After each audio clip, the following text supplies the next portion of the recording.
Good afternoon student. आज हम जानेंगे जल विभव के बारे में। पिछली क्लास में मैंने आपको विसरण दाब न्यूनता और उसके अलावा परासरण, जो भी क्लास हुई है पिछली, उसमें विसरण, परासरण और विसरण दाब न्यूनता के बारे में आपको पढ़ाया था। आज हम बात करते हैं जल विभव की। जल विभव के बारे में थोड़ा बहुत मैंने आपको पिछली क्लास में बताया भी था। जल विभव क्या है? देखिए, किसी भी पदार्थ का जो रासायनिक विभव है वो उस पदार्थ के कार्य करने की क्षमता को दर्शाता है, जो कि पदार्थों की मोलर सांद्रता और साथ ही साथ प्रति अणु मुक्त ऊर्जा पर निर्भर करता है। रासायनिक विभव किस पर निर्भर करता है? पदार्थों की मोलर सांद्रता और प्रति अणु मुक्त ऊर्जा पर निर्भर करता है। और साथ ही साथ पदार्थ की जो प्रति मोल मुक्त ऊर्जा है उसको हम क्या बता सकते हैं? रासायनिक विभव कह सकते हैं। तो रासायनिक विभव किसी भी पदार्थ के कार्य करने की क्षमता का द्योतक है, यानी कि वो उस क्षमता को बताता है। और निश्चित ताप और दाब पर जो पदार्थ की मोलर सांद्रता और साथ ही साथ पदार्थ की मोलर सांद्रता और प्रति अणु मुक्त ऊर्जा पर निर्भर करता है। और हम इसमें ये भी बता सकते हैं कि किसी पदार्थ की जो पदार्थ के अणु हैं उनसे मुक्त ऊर्जा जो है वो रासायनिक विभव है। और इसकी इकाई जो है वो है अर्ग पर सेंटीमीटर क्यूब।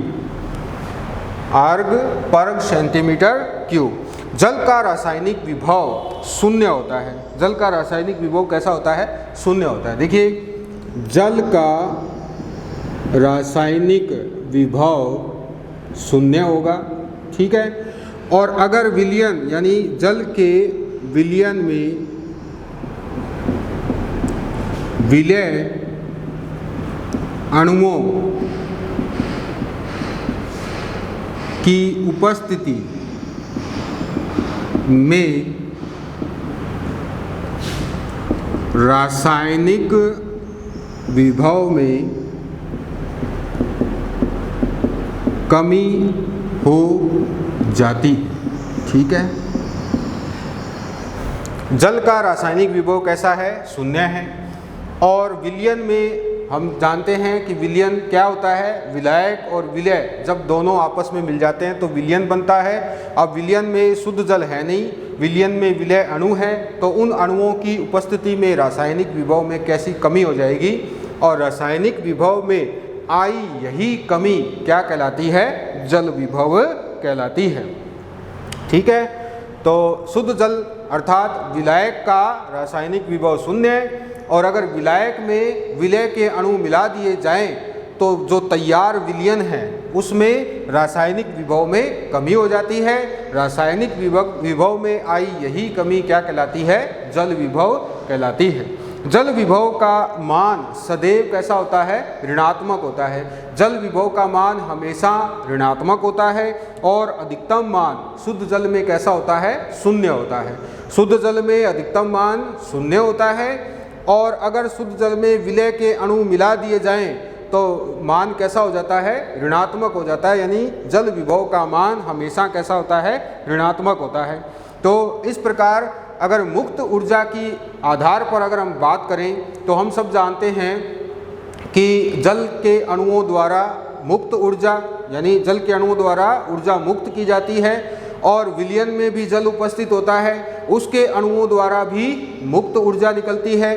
तो जल अणुओं की मुक्त ऊर्जा, ठीक है, जल अणुओं की मुक्त ऊर्जा तथा किसी तंत्र यानी विलयन, किसी तंत्र या विलयन में उपस्थित जल अणुओं की मुक्त ऊर्जा का अंतर जल विभव कहलाता है। ये इसकी परिभाषा हो गई, ठीक है। तो शुद्ध विलायक या जल है तो उसमें जो मुक्त ऊर्जा है, तो उसमें मुक्त ऊर्जा कैसी है? उसमें है उच्च मुक्त ऊर्जा। कैसी है? उसमें है उच्च मुक्त ऊर्जा। ठीक है, तो उच्च मुक्त ऊर्जा है। अब यहाँ पर हम बात करें जल अणुओं की मुक्त ऊर्जा तथा किसी तंत्र विलयन। अब विलयन में विलय और विलायक दोनों मौजूद हैं, तो किसी तंत्र या विलयन में उपस्थित जल अणुओं की मुक्त ऊर्जा का अंतर, यानी इन दोनों का जो अंतर है उसे ही हम जल विभव कह सकते हैं। किसी भी तंत्र का जल विभव विसरण दाब न्यूनता और चूषण दाब के कैसे होता है? बराबर होता है, परंतु ऋणात्मक होता है। किसी भी तंत्र का जल विभव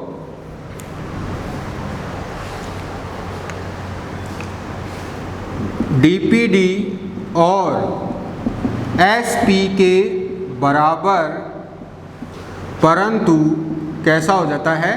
ऋणात्मक हो जाता है। कैसा हो जाता है? ऋणात्मक होता है। ठीक है, जल विभव को साई द्वारा दर्शाते हैं। साई एक ग्रीक साइन है, ग्रीक साइन है ये, साई द्वारा दर्शाते हैं। तो जल विभव को कैसे दर्शाएंगे हम? साई डब्लू द्वारा दर्शाते हैं। इसकी इकाई जो है वो होती है दाब इकाई। इसकी क्या होती है? इसकी दाब इकाई होती है पास्कल या बार्स। ठीक है, पास्कल या बार्स। इसकी दाब इकाई जो है वो पास्कल या बार होती है। देखिए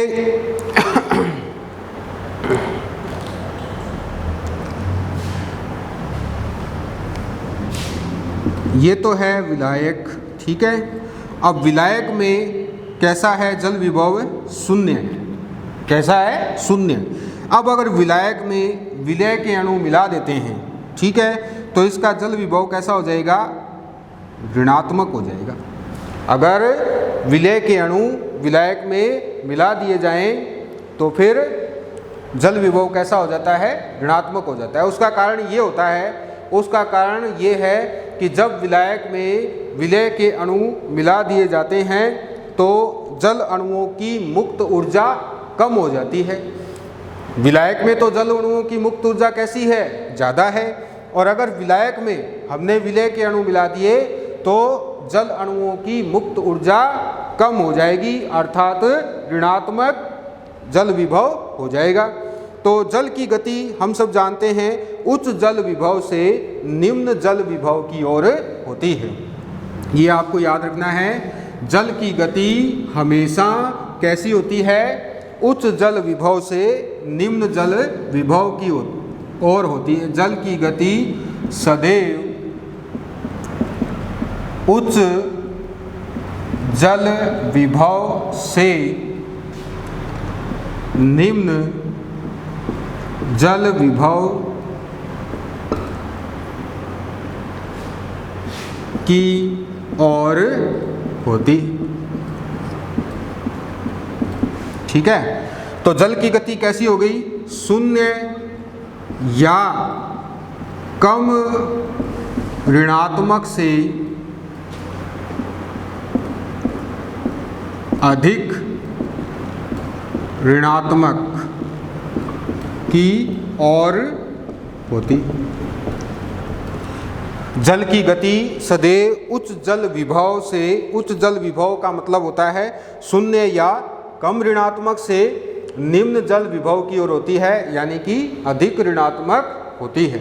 निम्न जल विभव इसलिए हो जाता है कि जैसा कि मैंने आपको बताया कि जल में या विलय में अगर विलय के अणु मिला दिए जाएं तो फिर जल विभव का मान कैसा हो जाएगा? ऋणात्मक हो जाएगा।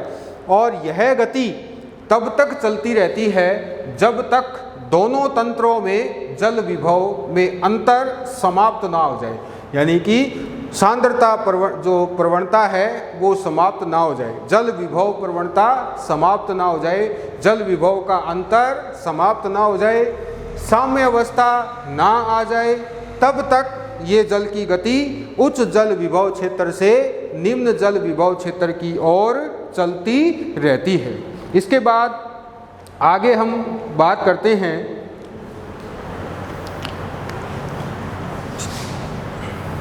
कोशिका के लिए। ठीक है,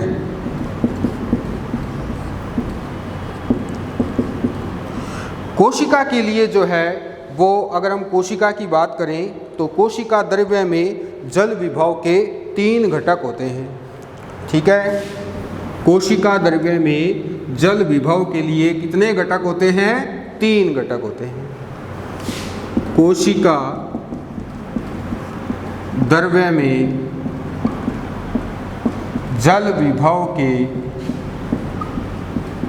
3 घटक होते हैं। पहला है मैट्रिक्स पोटेंशियल, ठीक है, जिसे हम दर्शाते हैं साई एम द्वारा। दूसरा आता है इसमें परासरण विभव यानी कि ऑस्मोटिक पोटेंशियल, या फिर हम इसे कह सकते हैं सोल्यूट पोटेंशियल। ठीक है, यानी परासरण विभव या विलय विभव, और इसे हम दर्शाते हैं साई एस द्वारा। ठीक है, और तीसरा जो आता है इसमें वो आता है प्रेशर विभव, प्रेशर पोटेंशियल। इसको हम दर्शाते हैं साई पी द्वारा। तो कोशिका द्रव्य में जल विभव के कितने घटक होते हैं? 3 घटक होते हैं, मैट्रिक, ऑस्मोटिक और प्रेशर। तो इस आधार पर हम बता सकते हैं साई डब्ल्यू बराबर psi M plus psi S plus psi P. ठीक है, अब हम तीनों को एक एक करके जानेंगे। तो पहला आ जाता है, ध्यान रखना है आपको, कोशिका द्रव्य में जल विभव के कितने घटक होते हैं? 3 विभव, मैट्रिक्स, दूसरा है ऑस्मोटिक, तीसरा है प्रेशर पोटेंशियल। मैट्रिक्स विभव को साई एम से, ऑस्मोटिक या सोल्यूट पोटेंशियल को दिखाते हैं साई एस से, और प्रेशर पोटेंशियल को बताते हैं साई पी से। अगला है, पहला है इसमें मैट्रिक्स पोटेंशियल यानी कि मैट्रिक विभव।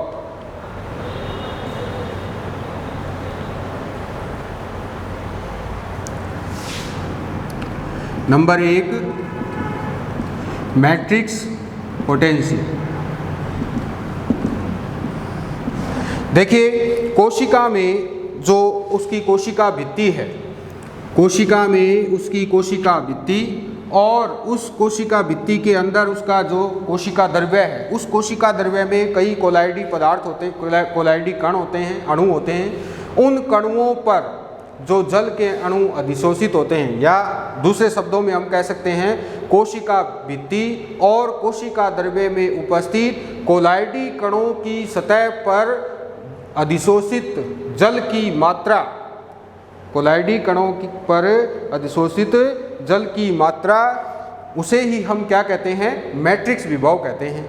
और जल विभव के निर्धारण में ये मैट्रिक्स विभव नगण्य होती है, यानी कि जल विभव का निर्धारण मैट्रिक्स विभव से नहीं किया जा सकता।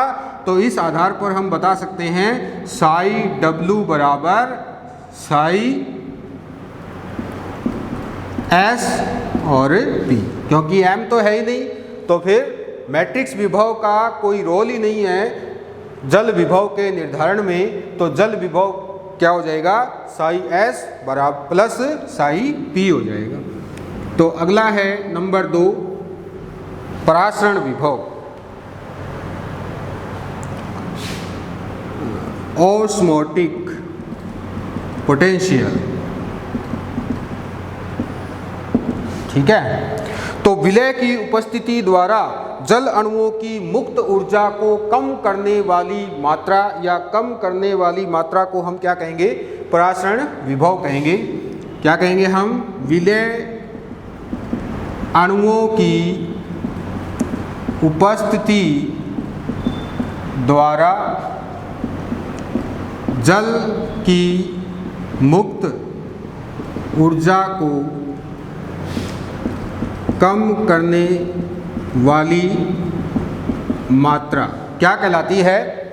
Osmotic potential. इसे हम विलय विभव भी कहते हैं, और इसका मान जो है वो OP के बराबर होता है। किसके बराबर होता है? OP के बराबर होता है, यानी OP बराबर लेकिन कैसा होता है, ऋणात्मक होता है। तो OP बराबर साई S हो जाएगा, माइनस साई S हो जाएगा। विलय अणुओं की उपस्थिति द्वारा जल की मुक्त ऊर्जा को कम करने वाली मात्रा क्या कहलाती है, ऑस्मोटिक पोटेंशियल यानी कि परासरण विभव कहलाता है। और यह आदर्श परिस्थितियों में OP यानी ऑस्मोटिक प्रेशर परासरण दाब के बराबर, परंतु कैसा होता है, ऋणात्मक होता है। ठीक है, तो अगर हम विलय विभव अणुओं की संख्या पर बताएं तो विलय विभव अणुओं की संख्या पर निर्भर करता है। तो देखिए हम 1 लीटर विलियन में 1 लीटर विलियन में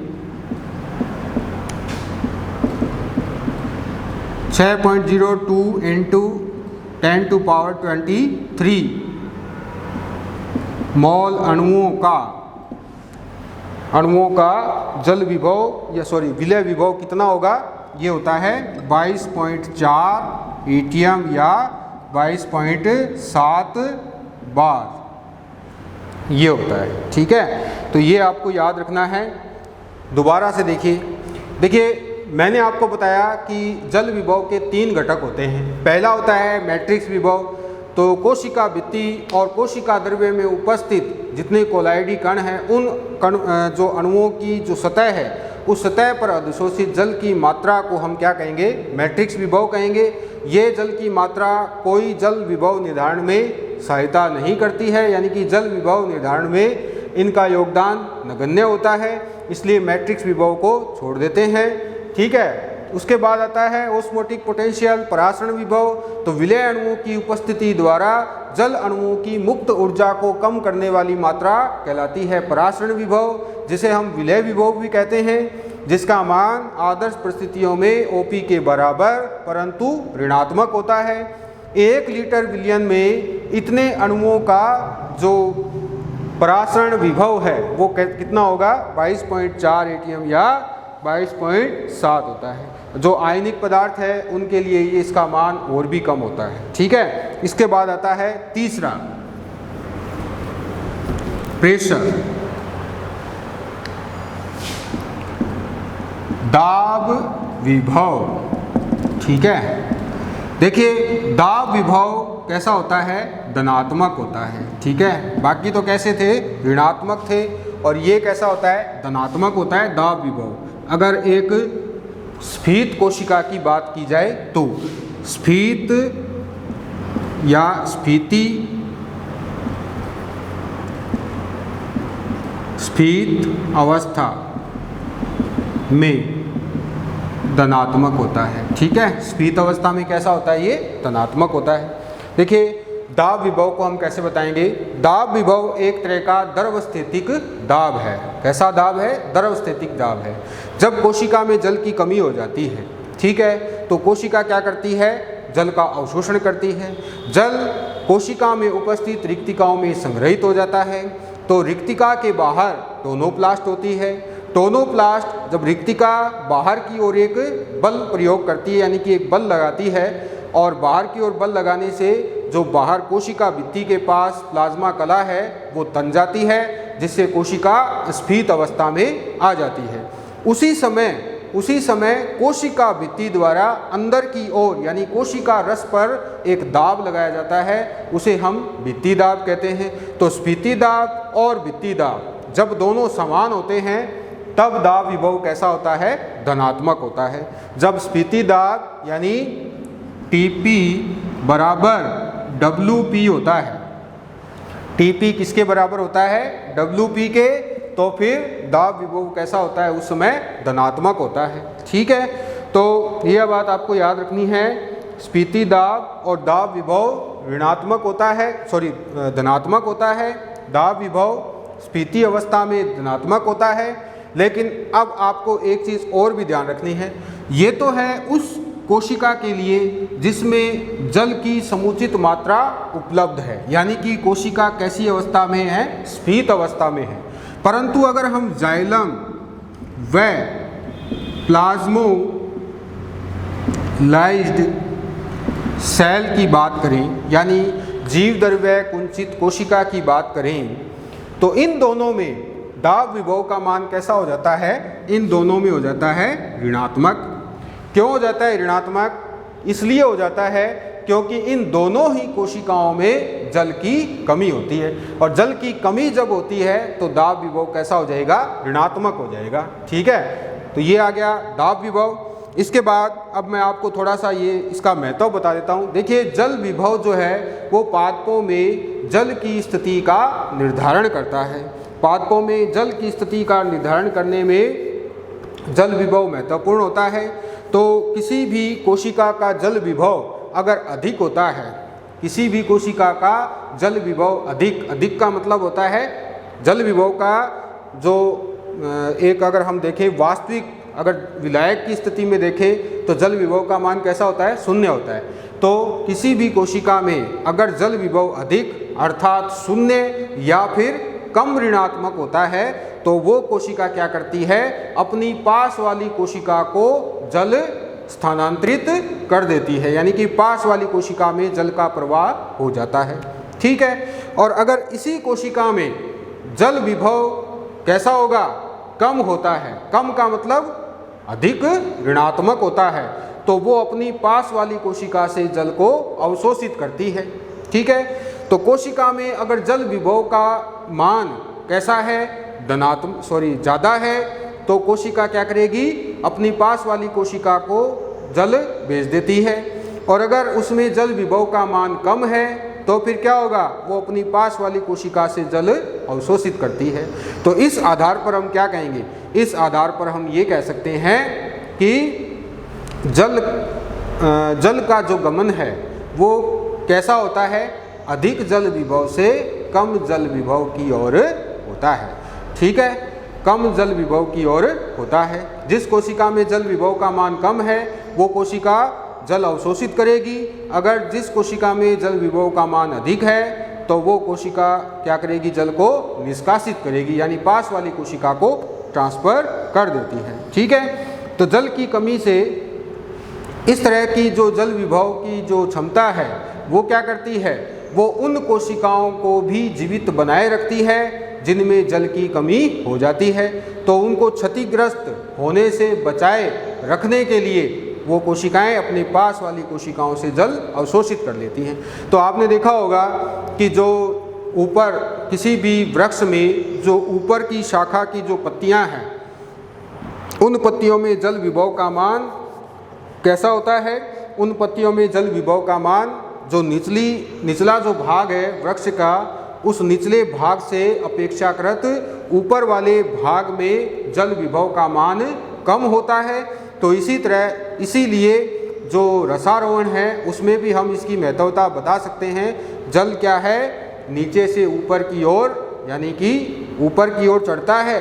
तो ऊपर की ओर क्यों चढ़ेगा वो? क्योंकि ऊपर वाली कोशिकाओं में जल विभव का मान कम होता है और नीचे वाली कोशिकाओं में जल विभव का मान अधिक होता है। तो ये है जल विभव। जल विभव आपको यही ध्यान रखना है कि जल अणुओं की मुक्त ऊर्जा और किसी तंत्र यानी विलयन में जल अणुओं की मुक्त ऊर्जा का अंतर जो है वो कहलाता है जल विभव। जल विभव जो है उसका मान जल के लिए कैसा होगा? शुद्ध जल के लिए शून्य होता है। अगर जल में विलय के अणु मिला दिए जाएं तो ये ऋणात्मक हो जाता है। तो वैसे हमेशा जल विभव का मान कैसा हो जाएगा? ऋणात्मक होता है। जल विभव का मान हमेशा ऋणात्मक होता है। ठीक है, इसके 3 घटक हैं कोशिका के लिए, मैट्रिक्स और परासरण और उसके बाद दाब विभव। लेकिन जल निर्धारण में केवल परासरण विभव और दाब विभव ही काम करते हैं। आज के लिए बस इतना ही। Thank you.